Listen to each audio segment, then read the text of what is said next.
The following is an Alabama News Network special. 2021 is another year of tremendous change. Alabama News Network looks back at some of the stories that helped shape the year. We present the top 8 stories of 2021. Hello and welcome to this Alabama News Network special, the top 8 stories of 2021. I'm Glenn Halbrooks. This is our annual look back at some of the top local stories of the year. And 2021 was another year full of twists and turns, triumphs and tragedies. One of the biggest tragedies happened on Interstate 65 in Butler County. On Saturday, June 19th, 10 people were killed and 26 others hurt in a huge pileup. Tropical Storm Claudette had brought rain, leading to this 12-vehicle crash. 8 of those killed were in a van from the Tallapoosa County Girls Ranch in Camp Hill. A father and his 9-month-old daughter from Tennessee also died. The father died at the scene. The baby died at a hospital. That wreck dealt a terrible blow to the Tallapoosa County Girls Ranch. It cares for some of the state's abused, neglected, homeless, and dependent children. We sat down with the CEO just after that crash to see how they would cope with the loss of these precious lives. Alabama News Network reporter Maddie Davis has more. I do know that those 8 children that perished in that van are with God. They love God. Those 8 children will never hurt again. They'll never have to worry about a home again or anybody loving them. Last week, the Tallapoosa County Girls Ranch went on a trip to Gulf Shores.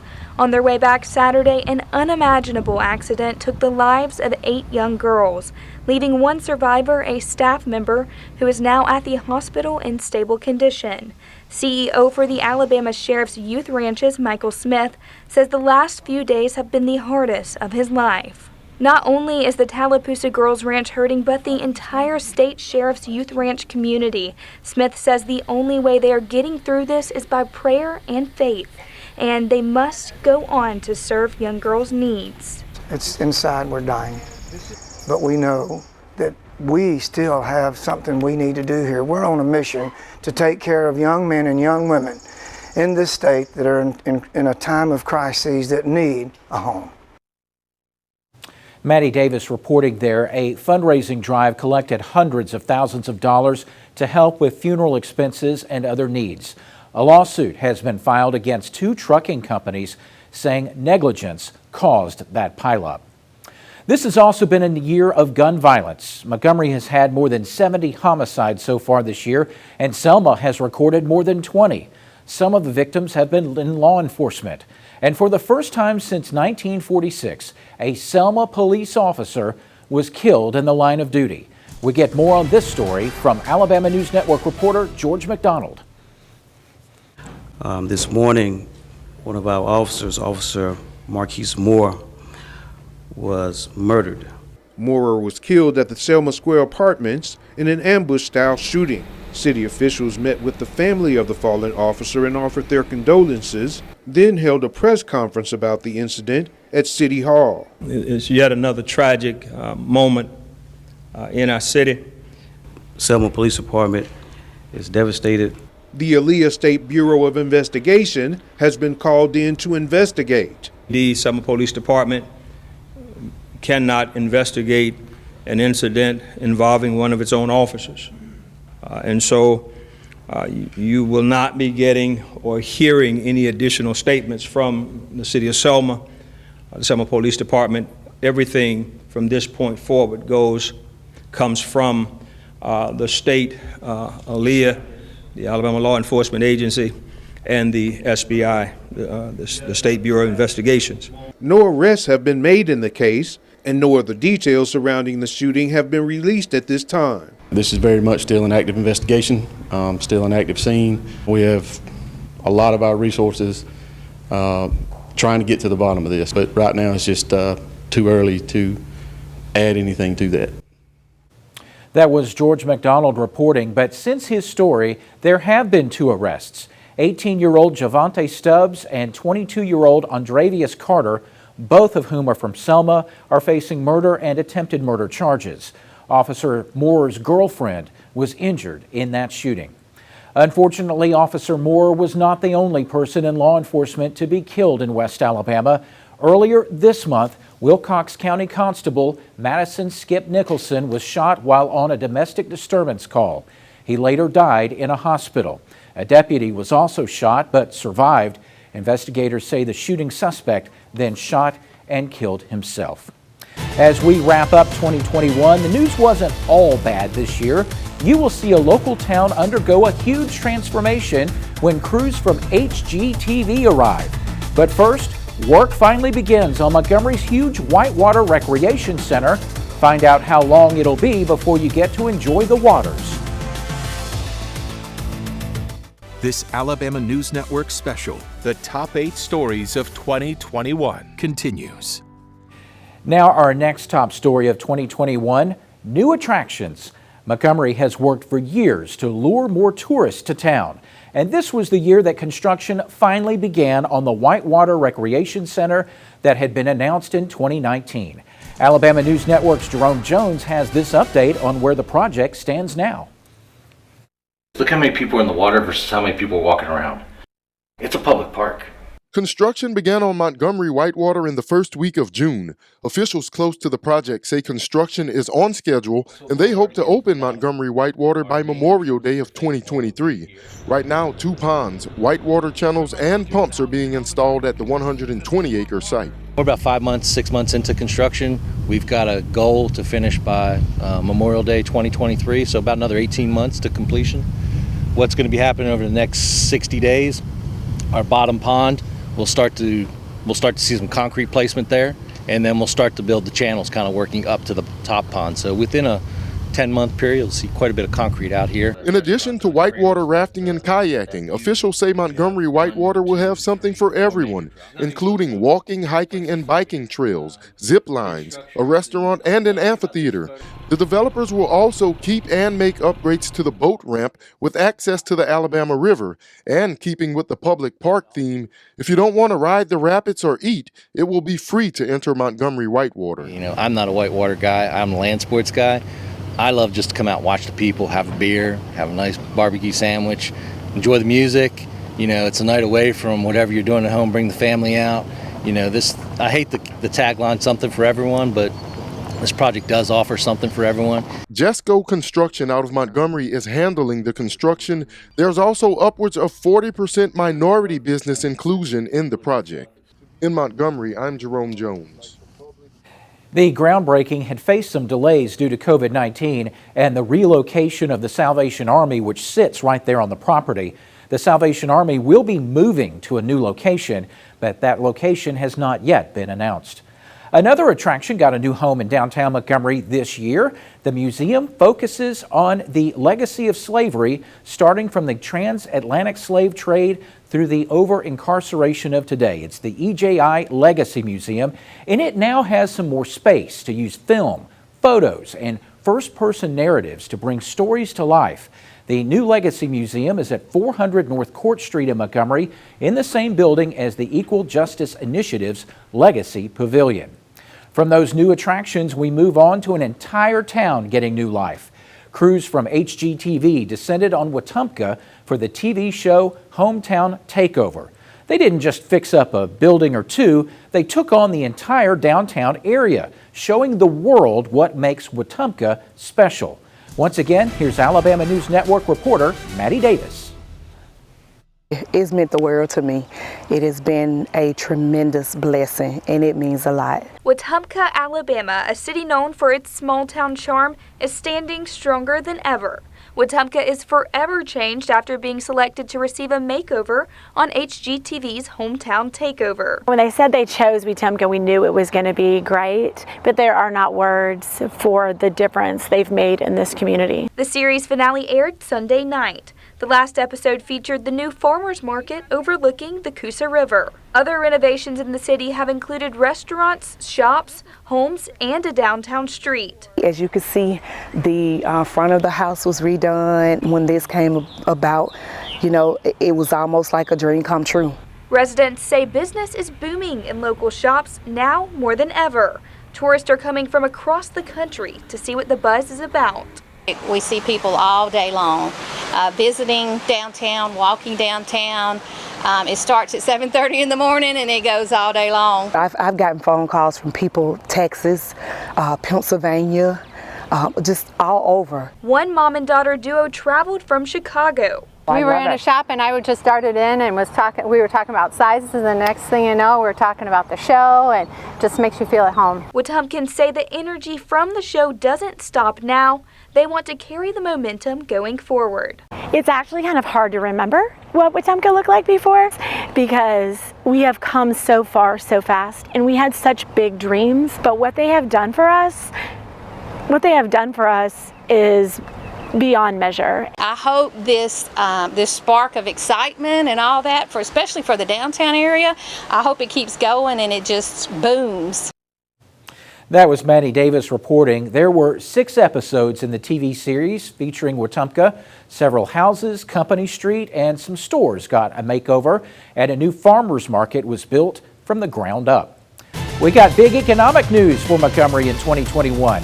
Coming up in our Alabama News Network special, the top 8 stories of 2021, Amazon chooses Montgomery for an important new facility that will bring hundreds of jobs.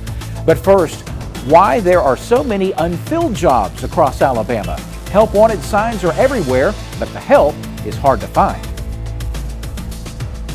This Alabama News Network special, the top 8 stories of 2021, continues.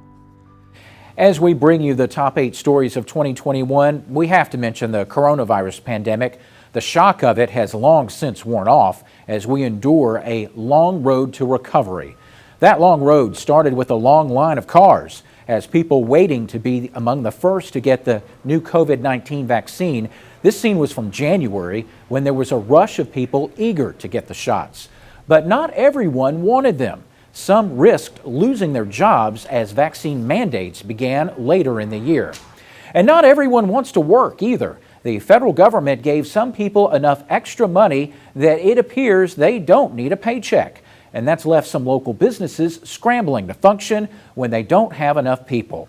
You may have noticed that anytime you go out to eat. Here's Alabama News Network reporter Janae Wright with more on the struggle. Please be patient, people. Those words coming from a local restaurant owner who says that business is doing well. So well, in fact, that he no longer has enough staff to keep up with the high customer demand. Businesses all over are feeling the effects of the unemployment rate. At the beginning of the pandemic, a lot of businesses had to let people go to save money. Since most people have been unemployed for so long and are still receiving unemployment, there are few that are seeking jobs. Puts a lot of strain on the people that are working here now. You know, I hope they don't get discouraged about having to work so many hours too. That's what I worry about. But I have pretty stable employees here. Some business owners are having to be hands-on in their restaurants because they're barely receiving any applications from job seekers. Every person I talk to in this business has the same problem. Multiple restaurateurs that I know, everyone has the same problem. People just aren't coming to work and it makes it very difficult. Cork and Cleaver is a local business that is doing so well that it needs more staff to keep up with the increase in business. Even though the restaurant was not packed, there were still only few employees on the clock pulling the extra weight. Mr. Friday says that he's even willing to hire people on the spot just to help cut down the hours for the current employees. People are being given more money to do nothing than they are being to come to work. We pay a fair wage. Most of the people I know pay a fair wage.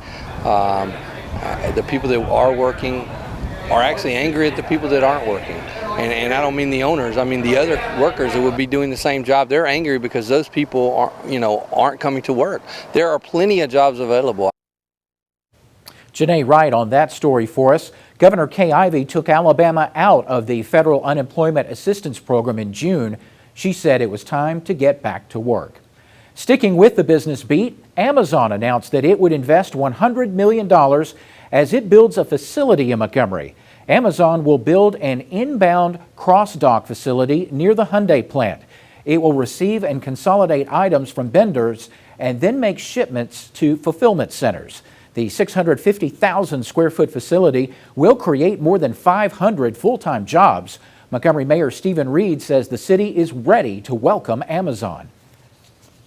We assured them that we have the pipeline, that we have the talent, and we have the people here that can not only fill those jobs, but fulfill their goals and objectives. Because we don't want to see this stop at 500 jobs. We want to see this grow, and we want to see them come back in a few years. It is hoped the new facility will open sometime next year. Montgomery Public Schools ends the year with some good news. We'll have that story coming up in our Top 8 Stories of 2021 special. And next, an Alabama political icon makes a huge announcement. It sets the stage for a big political battle. This Alabama News Network special, the Top 8 Stories of 2021, continues. 2021 is the year that we say goodbye to several well-known leaders in politics. U.S. Senator Richard Shelby has not said goodbye just yet, but he says his political career is nearly over.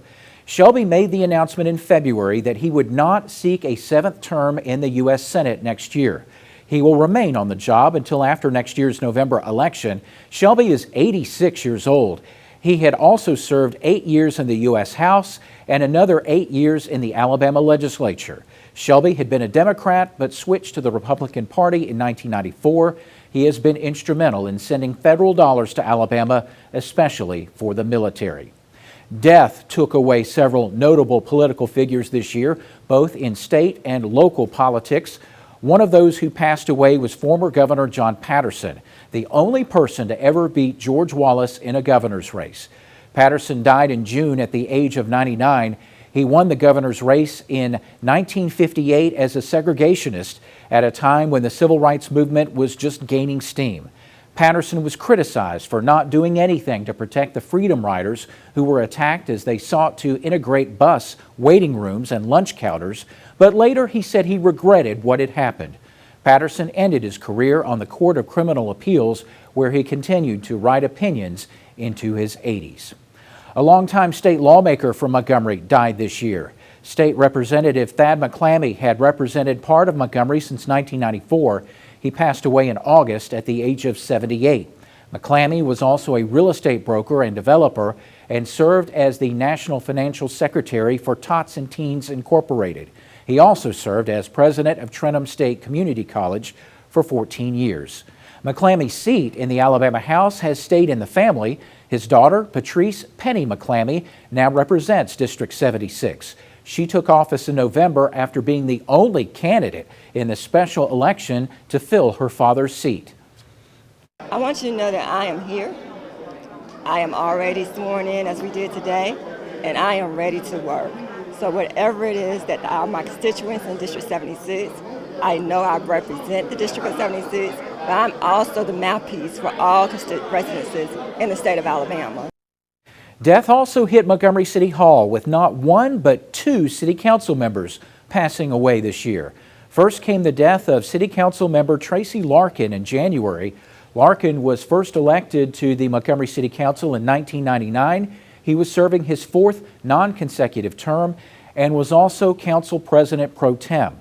He left behind many friends, including Macon County EMA Director Frank Lee, who called Larkin "my best friend." Tracy Larkin was 74. Less than 3 months later, Montgomery City Council was hit with another death. City Council member Richard Bollinger died in March. He had served on City Council for 9 years. He also served 24 years in the Army National Guard before retiring as a major. Bollinger had battled cancer. He was 71. There were some happier transitions this year as we said hello to 2 new football coaches. John Sumrall was introduced as Troy's new football coach earlier this month. He is a familiar face. Sumrall was an assistant coach at Troy from 2015 to 2017. He is coming to Troy from the University of Kentucky, where he was promoted to co-defensive coordinator this year. He played football at Kentucky and is a native of Huntsville. While we're talking college football, 2021 brought new leadership to the Plains. Brian Harsin took over as head coach at Auburn. It was an up-and-down season, with the Tigers losing their final 4 games and losing quarterback Bo Nix to both injury and the transfer portal. But Auburn finished 6-6, good enough to go to the Birmingham Bowl to play Houston. And hello, Heisman! Alabama quarterback Bryce Young became the first Crimson Tide quarterback to win a Heisman Trophy. It's hard to believe, but an Alabama player had never won a Heisman until Coach Nick Saban arrived. Young becomes the fourth. It was Mark Ingram back in 2009 who won the first, with Derrick Henry following in 2015. And with Devontae Smith winning last year, Bama players have now won this award 2 years in a row. Education made news this year. Coming up, see how Montgomery Public Schools finally reaches a milestone. And it is a sad goodbye for a historic college in West Alabama, which closes its doors forever. This Alabama News Network special, The Top 8 Stories of 2021, continues. This was the year that Alabama lost a historic pillar of higher education. Judson College in Marion closed its doors after 183 years. It was the fifth oldest women's college in the country, and Judson was also home to the Alabama Women's Hall of Fame. That closing left people on campus and throughout the town of Marion stunned. Here is Alabama News Network reporter George McDonald.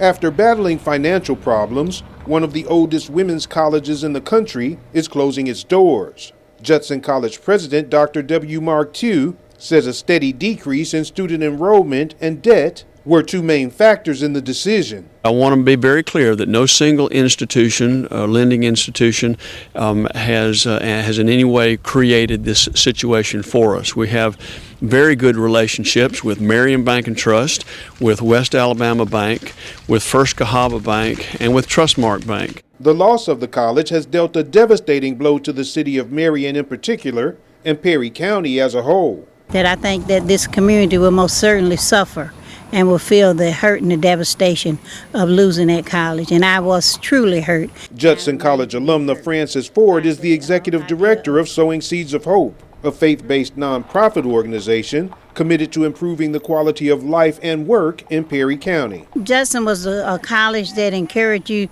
to give back. Caitlin Richardson just graduated from Judson College a week ago. She says it's a special place to get an education. Having those friendships, those true, genuine friendships that you're not going to find anywhere else. And then the one-on-one with the teachers, you're not going to find anywhere else. Judson was a place where I discovered who I was. And I have years and years and years of relationships that have come as a result of my experience there and the people that I've met there. So that will always be the thing that I hold most close to my heart. Reporting from Marion, George McDonald, Alabama News Network. Academic programs at Judson ended in July. Huntington College in Montgomery was one of the schools to open its doors to Judson students. Huntington itself was once an all-women's school. Now we want to end with happier education news. Montgomery Public Schools emerged from state intervention on December 1st. It had been under state control for nearly 5 years due to a list of issues, including academics and finances. Here's Alabama News Network's Jerome Jones. MPS has been under state intervention since February of 2017. At the time, officials voiced concern with the school system's finances, student achievement, nutrition, and transportation. Since the state took over, MPS has a new superintendent and many new faces on the school board. MPS was cleared from state intervention after nearly 5 years on Wednesday. Now, we move forward with how we are supposed to teach and how students are supposed to learn, as opposed to being concerned and worried about all the negative things that were out there. Part of meeting the requirements included MPS doing an internal audit. That audit revealed hundreds of thousands of dollars in misused funds. Once the process was completed, the results were made public and the responsible parties held accountable. Now the focus is on improving on recent successes.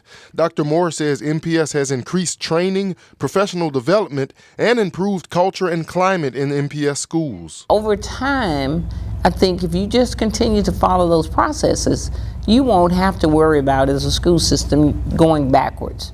That's not in the plan at all.